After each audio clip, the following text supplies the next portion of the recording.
say that the French language is the language of Molière. But who is Molière? Well, it's him.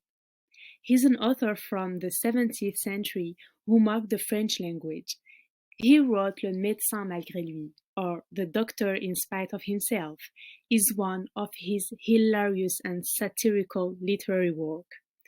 The Doctor in Spite of Himself tells the story of a drunkard who beats his wife, and in order to take revenge, his wife makes an aristocratic family with a sick daughter who has become mute believe that her husband is the ideal person and the ultimate healer capable of carrying out miracles.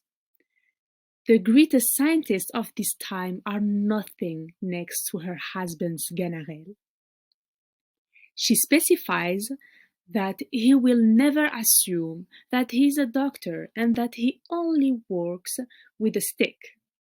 She therefore suggests that they beat him with a stick every time he denies that he is a doctor.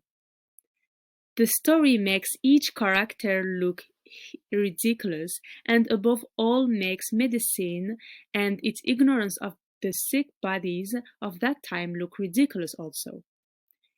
Because you wouldn't imagine with which remedy Sganarelle managed to make the aristocratic girl speak and get out of her silence. The sickness that no doctor has managed to treat. Well, he made her talk with vein and bread, assuming that Perrots only talk all day, all the time, feeding on vein and bread. Well, maybe by giving her a lot of bread and vein, she will start talking like a Perrot. And it worked! In the end, she wasn't really sick, and no doctor noticed it. But what do you think prompted her to pretend to be mute? I let you discover all the intrigues and endings of the story of each character by reading the book and having a good time appreciating the rude character of Sganarelle, the drunk man, who becomes a doctor in spite of himself. The other characters, such as the servants or the nanny, are more endearing and funnier.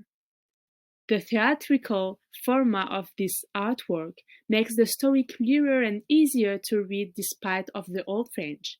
There are other versions in several languages too.